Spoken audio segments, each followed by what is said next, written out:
वंदे मातरम सभी स्टूडेंट को जय हिंद। और मैं लेके आ चुका हूँ आपके सामने 4 अक्टूबर द्वितीय शिफ्ट यानी सेकंड शिफ्ट के जो इम्पोर्टेंट क्वेश्चन आज के पेपर में पूछे गए सारे क्वेश्चन आपके सामने हैं। एक बार लाइक शेयर सब्सक्राइब कर देना। जो आपके सारे मित्रों ने बताए हुए क्वेश्चन मैं लेके आया हूँ। तो पहला क्वेश्चन आपके सामने आने वाला है, देखिए और इसका उत्तर बताइए। चलिए राइट ऑप्शन दिए। कर्क रेखा कितने भारतीय राज्यों से होकर गुजरती है? बताइए साथियों, जो कर्क रेखा है कितने भारतीय राज्यों से होकर गुजरती है? तो ये साथियों 8 राज्यों से होकर गुजरती है। तो यहाँ से डी ऑप्शन क्या हो जाएगा हम लोग का? बिल्कुल राइट ऑप्शन। आपको राज्य भी पता होना चाहिए। पहला आपका त्रिपुरा है, सुनते रहिए। पहला आपका त्रिपुरा है, दूसरा साथियों आपका गुजरात है, और तीसरा आपका दोस्त छत्तीसगढ़ है, और चौथा दोस्त आपका राजस्थान है। ये पहला त्रिपुरा, दूसरा गुजरात, तीसरा का छत्तीसगढ़, चौथा राजस्थान, पांचवा आपका साथियों झारखंड है। कौन है दोस्त? झारखंड है। और छठवां आपका साथियों मिजोरम है, याद रखिए। और साथियों 7वां आपका है मध्य प्रदेश एमपी है, और 8वां आपका वेस्ट बंगाल है। तो याद रखेंगे दोस्त, इस तरह से 8 राज्यों से कर्क रेखा गुजरती है भारत के। याद रखिएगा, उम्मीद करूंगा आप लोग 8 ऑप्शन भी याद कर लेंगे। ओके, चलिए नेक्स्ट अगला सवाल देखते हैं। क्वेश्चन नंबर आपका सेकंड देखिए क्या दिया है। मार्च 2024 में प्रसार भारती के नए अध्यक्ष के रूप में किसे नियुक्त किया गया है? याद रखिए, इसमें करंट अफेयर के भी सवाल ऐड हैं, क्योंकि ऑल इंडिया मॉक टेस्ट देंगे तो आपको करंट अफेयर के भी सवाल मिलेंगे आपको। देखिए, मार्च 2024 में प्रसार भारती के नए अध्यक्ष के रूप में किसे नियुक्त किया गया है? तो नवनीत कुमार सहगल को किया गया।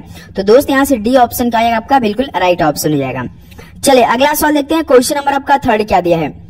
देखिए, महिला व्यवसाय और कानून 2024 रिपोर्ट किसके द्वारा जारी की गई है? तो साथियों महिला व्यवसाय और कानून 2024 रिपोर्ट किसके द्वारा जारी की गई है?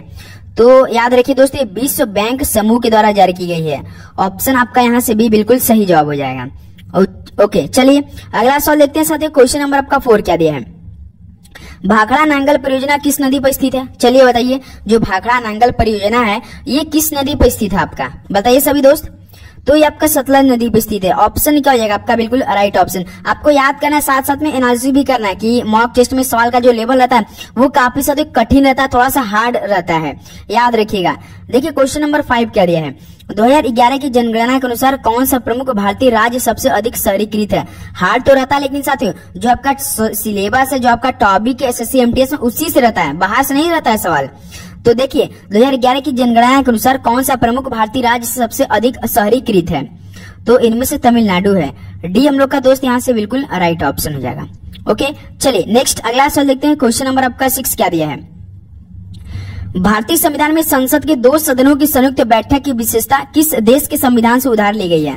बताइए सभी, जो भारतीय संविधान में संसद के 2 सदनों की संयुक्त बैठक है ना, इसकी विशेषता किस संविधान से उधार ली गई है? तो याद रखिए दोस्तों, ऑस्ट्रेलिया के संविधान से ली गई है। ऑप्शन सी क्या आएगा सबका? बिल्कुल राइट ऑप्शन हो जाएगा। चलिए नेक्स्ट अगला सवाल देखते हैं। क्वेश्चन नंबर आपका 7 देखिए। किस कांग्रेस अधिवेशन में इसके प्रथम ब्रिटिश अध्यक्ष जॉर्ज यूल नए अध्यक्ष की थी? बताइए साथियों, किस कांग्रेस अधिवेशन में इसके प्रथम ब्रिटिश अध्यक्ष जॉर्ज यूल ने अध्यक्षता की थी? बताइए साथियों, कहां पर की थी?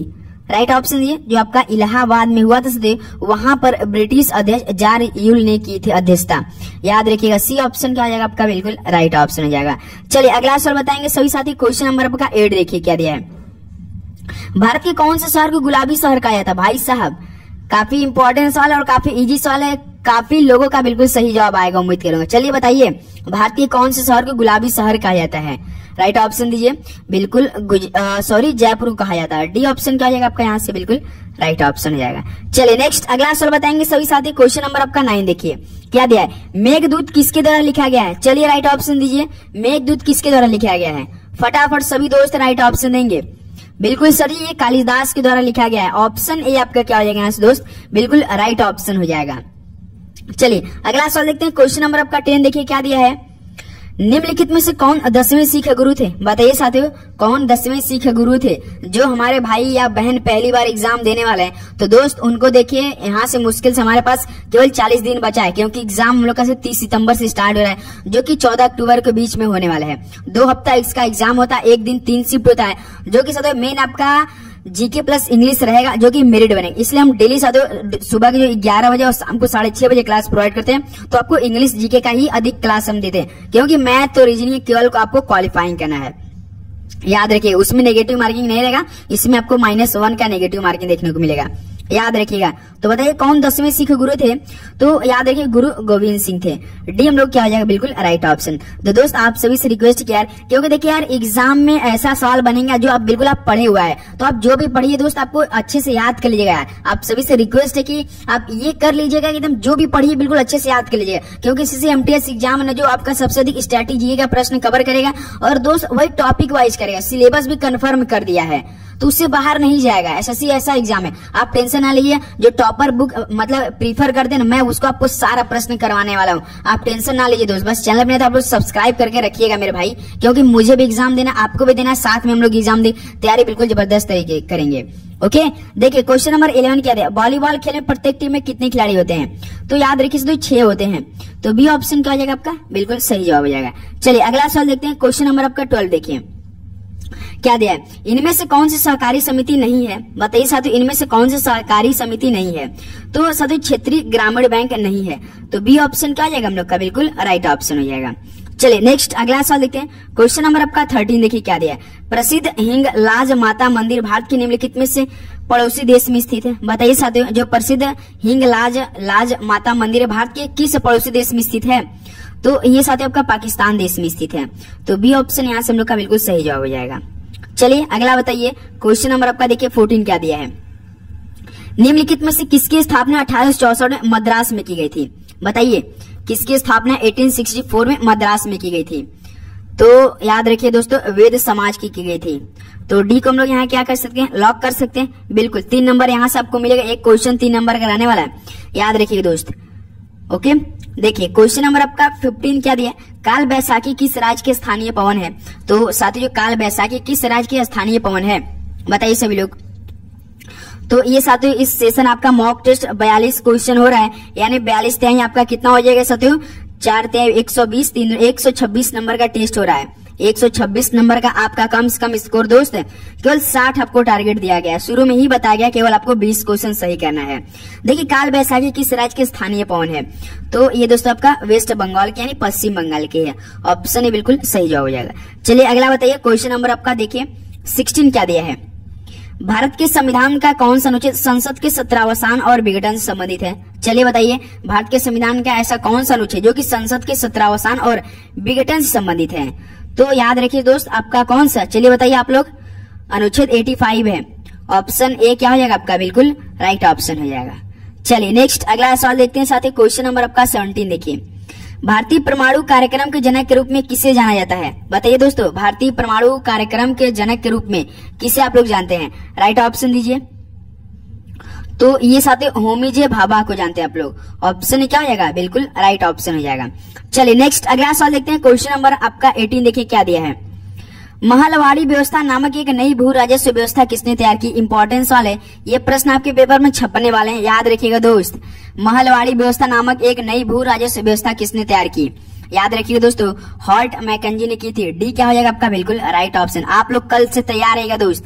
कल आपका साथियों 19 अगस्त होने वाला है, यानी कल से पूरे 42 शिफ्ट होने वाला है। किसका? जो आपका 1 सितंबर से लेकर 14 सितंबर के बीच में पेपर चला था। तो कल 11 AM और शाम को 6:30 बजे आप लोग रेडी रहिए, क्योंकि दोस्त कल बिल्कुल अच्छे से एनालिसिसों के साथ कल हम लोग तैयारी बिल्कुल ईमानदारी से करने वाले। क्योंकि जो हमने आपको पहले क्लास अगर आप लोगों ने मेरा ज्वाइन किया होगा तो मैंने कहा था कि बिल्कुल अच्छी तरीके से बिल्कुल एनालिसिस करके हम वो आपको पेपर पढ़ाएंगे और उसी पे आपका पेपर आएगा और अपने की तैयारी वहां से करनी है बिल्कुल जबरदस्त तरीके से। देख लीजिएगा आप लोग तैयारी करें कि क्या 2023 में जब सितंबर के पेपर में आता क्या आप लोग का कितना सही बन रहा है कल, याद रखिएगा। देखिए क्वेश्चन नंबर 19 क्या दिया? निम्नलिखित में से कौन संगीत वाद्य यंत्र संतूर से संबंधित है? बताइए संगीत वाद्य यंत्र संतूर से इनमें से कौन संबंधित है? तो सदैव पंडित शिव कुमार शर्मा जी हैं। ओके ऑप्शन है बिल्कुल सही जवाब है। चलिए अगला बताइए। क्वेश्चन नंबर आपका 20 देखिए क्या दिया है? भारत के संविधान के किस अनुच्छेद में लोकसभा में अनुसूचित जातियों के आरक्षण का प्रावधान किया गया था? बताइए साथियों भारत के संविधान के किस अनुच्छेद में लोकसभा में अनुसूचित जातियों के आरक्षण का प्रावधान किया गया था? तो ये साथियों अनुच्छेद 333 में, यानी साथियों 330 में। ऑप्शन क्या है आपका? बिल्कुल राइट ऑप्शन। चलिए अगला बताइए। क्वेश्चन नंबर आपका देखिए साथियों 21 क्या दिया है? कौन सा पादप उत्तक मिट्टी में तनों और पत्तियों तक पानी और खनिजों के परिवहन के लिए जिम्मेदार है? तो दोस्त देखिए क्या दिया, सवाल को अच्छे से पढ़िए पहले। कौन सा पादप उत्तक मिट्टी में तन और पत्तियों तक पानी को और हम लोग क्या बोलते हैं? जल बोलते हैं कि नहीं? बताइए। तो जल यानी जाइलम हम लोग जान सकते हैं कौन तनों और पत्ती तक पानी और खनिजों के परिवहन के लिए जिम्मेदार है। तो दोस्त पानी को और हम लोग जल यानी जाइलम हो जाएगा। भोजन यानी आपका क्या हो जाएगा, फ्लोएम हो जाएगा। उम्मीद करूंगा आप लोग अच्छे से इसको याद करें। पानी को जल यानी जाइलम क्या होता है, परिवहन के लिए जिम्मेदारी होता है, जो कि मिट्टी से तनों वो नीचे जड़ से ऊपर तक लगे सभी पत्तियों तक और खनिजों के परिवहन के लिए कौन जिम्मेदार होता है, तो वो जाइलम होता है। बी आपका बिल्कुल राइट ऑप्शन हो जाएगा। चलिए अगला बताइए, क्वेश्चन नंबर आपका देखिए 22 क्या दिया है। 1977 में पंचायती राज संस्थाओं के कामकाज का अध्ययन करने के लिए नियुक्त समिति किसकी अध्यक्षता में थी।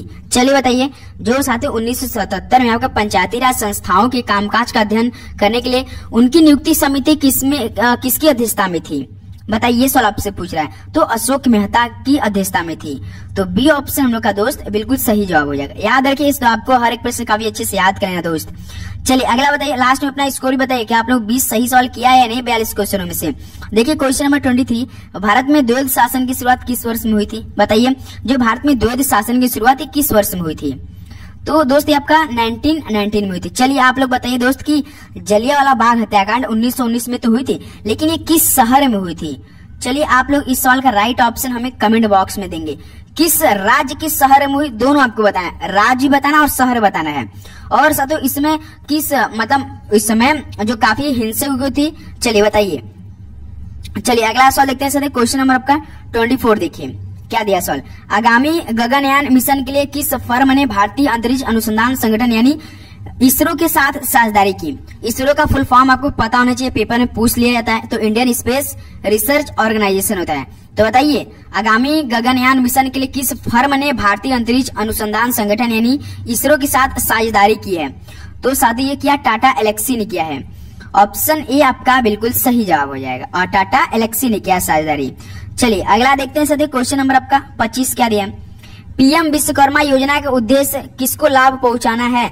तो दोस्त जो पीएम विश्वकर्मा योजना है उसका उद्देश्य किसको लाभ पहुंचाना है, बताइए। करंट अफेयर के भी सवाल एड ऑन है, याद रखिए कारीगरों को लाभ पहुंचाना। इसमें ऑप्शन ए बिल्कुल क्या हो जाएगा आपका बिल्कुल राइट ऑप्शन हो जाएगा।